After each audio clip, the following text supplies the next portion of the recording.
بھائی جان عشق معاشقے کے چکر میں کچھ سائیکو ہو گیا ہے اور کچھ عرصے سے گھر سے لاپتہ ہے. اس کا باپ ابا کافی پریشان ہے. میں بھی اسے یاد کروں تو ٹینشن میں چلا جاتا ہوں. کوئی حل یا وظیفہ بتا دیں. اس کا باپ ہر وقت بیٹے کی شادی کی فکر کر لیتا تو یہ حال نہ ہوتا. دیندار ابا ہیں, اس پر بھی بیان داغ دیں کہہ رہے ہیں. کئی بار بیان داغ چکا ہوں. اچھا, یہ جو عشق معاشقہ ہے یہ اپنی حماقتوں سے ہوتا ہے, نظر کی حفاظت نہیں ہوتی. اسلام نے نظر کی حفاظت کا حکم دیا. تاڑ میں لگے رہتے ہیں, ہر وقت کسی لڑکی کو دیکھتے رہتے ہیں, مسلسل باتیں کرتے رہیں گے اس سے, ایک دم سے کبھی بھی عشق نہیں ہوتا کہ پہلی نظر پڑی اور عاشق ہو گئے, کبھی بھی ایسا نہیں ہوتا. عشق جب تک ریلیشن نہ ہو اس وقت تک بنتا نہیں ہے. دیکھو لوگ فلمیں دیکھتے ہیں نا, ہیروئن کتنی خوبصورت ہو, ہیروئن کو دیکھ رہے ہوتے ہیں, کبھی کسی پہ عاشق نہیں ہوتے, اس لیے کہ ان سے ریلیشن ہی نہیں ہوتا. ساری زندگی فلمیں دیکھتے رہیں گے, عاشق نہیں ہوں گے. وجہ کیا ہے؟ کوئی رابطہ نہیں ہوا نا, کہ وہاں سے کوئی فون کیا ہو بالی ووڈ کی کسی ایکٹریس نے, اور جناب کیسے ہیں آپ, کوئی بات چیت نہیں ہوئی. تو عشق اس سے نہیں ہو جاتا. عشق ہوتا ہے جب جانبین سے ریلیشن ہوتا ہے. کیوں کیا ریلیشن بھائی؟ اللہ نے حکم دیا تھا نظر کی حفاظت کرو, کیوں نہیں حفاظت کی؟ کیوں رابطے میں رہے؟ اب پاگل ہو گئے. یہاں تو کم ہے, باہر ملکوں میں تو مرتے رہتے ہیں لوگ خودکشیوں کر کے. یہاں بھی جو خودکشیاں ہوتی ہیں نا, زیادہ تر وہ ناکام معاشقے میں ہی ہوتی ہیں.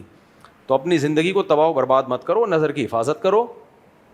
اور ماں باپ کو چاہیے وہ بچے کی جلدی شادی کر دیں تاکہ ٹھکانے لگ جائے اور یہ معاشقے کے چکر ہی پیدا نہ ہو. میں نے آپ کے بیانات سن کر مجبوری میں چھپ کر شادی کی بات پکی کر لی تھی, لیکن کچھ ابا کے غصے, ناراضی اور والدین کی عزت کی خاطر میں نکاح کرنے میں کنفیوز رہا اور منع کر دیا. لیکن ابھی تک بڑے بھائی کی بات پکی نہیں ہوئی. اب مزید 7-8 سال ضائع ہو گئے. کر لو شادی, بڑے بھائی کے چکر میں چھوٹے بھائی کی نہیں ہے تو پاگل پن ہے.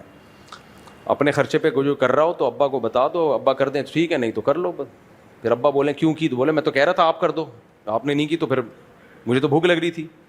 بھائی آپ امی سے کھانا مانگتے ہیں, امی پراٹھا دے دو, بھوک لگ رہی ہے.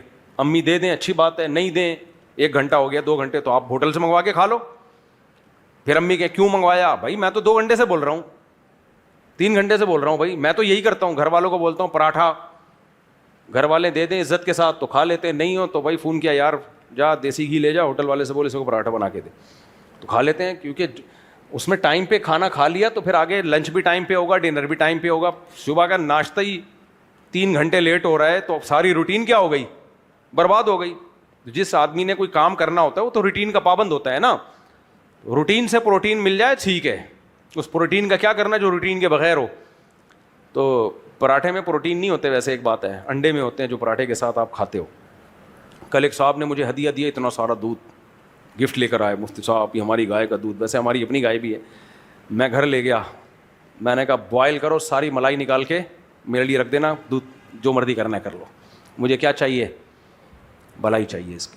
تو انہوں نے ساری ملائی رات نکالی ہے, صبح ناشتے میں الحمدللہ پھوڑ دی. خیر, تو ملائی بڑی مزے کی چیز ہے. مجھے تو حیرانگی ہوتی ہے جس کو ملائی تازہ ملائی ہو, فریج کی جمی بھی نہیں, اس کو ملائی بھی پسند نہیں ہے تو کیا ذوق ہے یار اس کا, بس ذوق ہے نا.